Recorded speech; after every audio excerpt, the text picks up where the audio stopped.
परमात्मा की दृष्टि रखो, अपने आप ही बन जाएगा। थको नहीं, अथक होके बढ़ते चलो। एक दिन में निश्चय नहीं हुआ तो भी बढ़ो, आगे बढ़ो, आगे बढ़ो, आगे बढ़ो।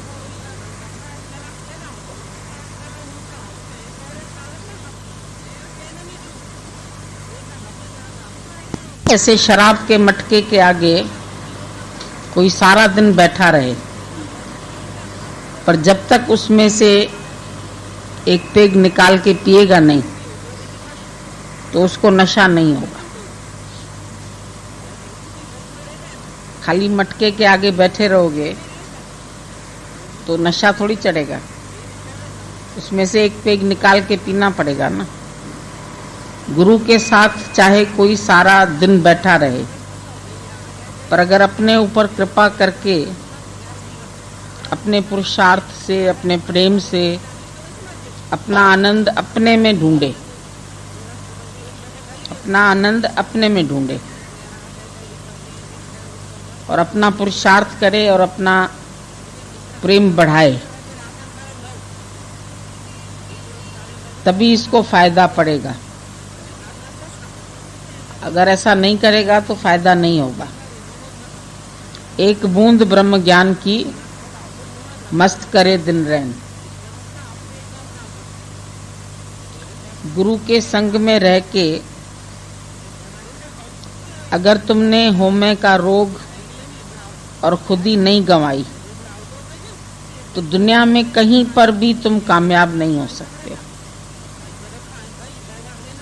गुरु के कहने मानने में रिहर्सल करके देखो, जो गुरु कहता है उसकी बात मानो और रिहर्सल करके देखो हर बात की।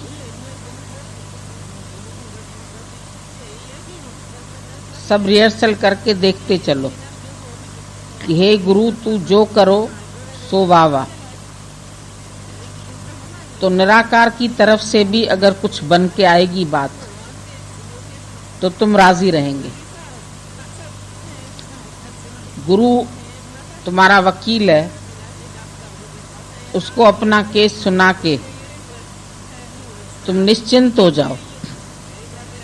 उसको केस सुनाओ और निश्चिंत होकर रहो और अपने आप को कर्ता भी न मानो।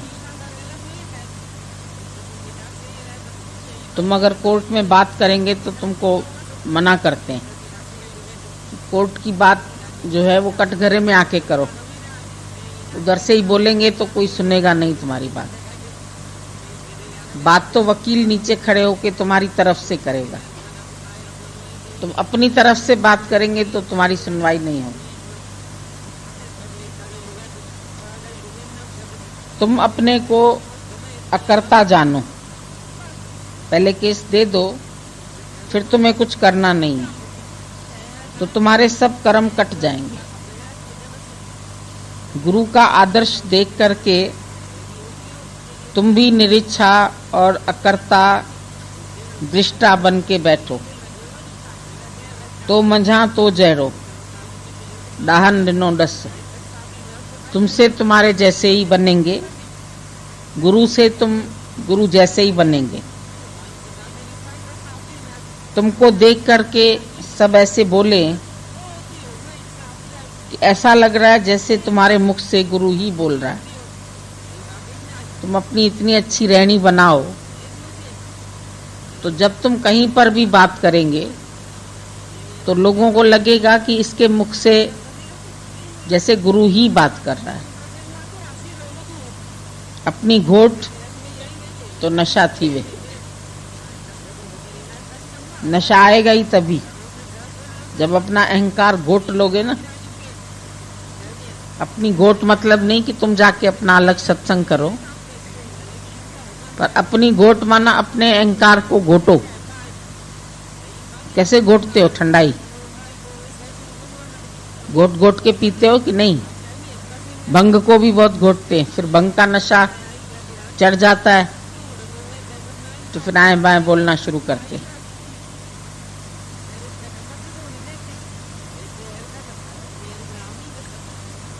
पहले अपने आप को भगवान जानो, तो गुरु को भी सही तरह से भगवान जान सकते हो। और अगर अपने ऊपर कृपा नहीं करते हो, अपने को आत्मा नहीं जानते हो और कहते हो गुरु मेरा भगवान है, तो क्या उसकी देह भगवान है? क्या तुम उसकी देह में फंसते हैं कि गुरु मेरा भगवान है? मां भगत योब द्वैत आए, मैं भगत हूं और वो भगवान है, ये भी द्वैत है। पर द्वैत से कभी आनंद आएगा नहीं। पहले अपने को आत्मा निश्चय करो, फिर तुमको गुरु सचमुच भगवान समझ में आएगा। तुम बाहर बाहर से बोलते हैं कि गुरु भगवान है, और अगर बाहर से बोलेंगे फिर गुरु का भी विकार देख के तुम गुरु को छोड़ देंगे। अगर तुम खाली शरीर को गुरु के भगवान समझ के बैठे हैं, तो कल अगर उसका कोई विकार तुमको देखने में आएगा शरीर में, तुम गुरु को छोड़ के चले जाएंगे।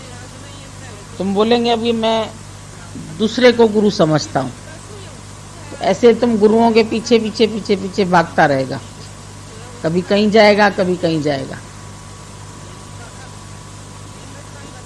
तुम क्या जानते हैं? गुरु के मुख से तुमको रोज ये वाणी मिलती है कि अहम ब्रह्मस्मयी तत्त्वमसि। तो जब तत्त्वमसि तुमने सुना तो तुम अपने को जानते हैं कि मैं भी ब्रह्म हूं। और कैसे ब्रह्म हूं? अगर गुरु को ब्रह्म मानते हो तो गुरु को कैसे ब्रह्म मानते हो? क्या उसकी देह को भगवान समझते हो, या उसके अंदर जो तत्व है उसको भगवान बोलते हो? जब अर्जुन ने कृष्ण से ये कहा कि तुम मेरे को भगवान मिल गए, अब तो मेरा काम पूरा हो गया, भगवान ने बोला नहीं, अभी तो काम शुरू हुआ। अगर गुरु को तुमने भगवान जाना तो गुरु की बात मानो फिर। और गुरु तुमको भी कह रहा है मान न मान तू है भगवान। गुरु तुम्हें निश्चय करा रहा है बार बार कि मान न मान पर तू है भगवान। तो तू भगवान फिर कैसे है? जब भगवान है तो फिर तू भी देह नहीं है। गुरु को भगवान जानते हो तो गुरु की देह तो भगवान नहीं है ना। देह तो राम की भी गई, कृष्ण की भी गई, नानक की भी एक दिन लीन हो गया शरीर, कबीर का भी चला गया। तो शरीर तो सब फानी है। थोड़े वक्त के लिए सबने ये शरीर धारण किया है, लेकिन एक दिन ये शरीर सबके मिट जाएंगे। पर गुरु जब आता है हमारे लिए अवतरित होके आता है, तो उसका काम एक ही है कि तुम भी उस आत्म रस को पियो।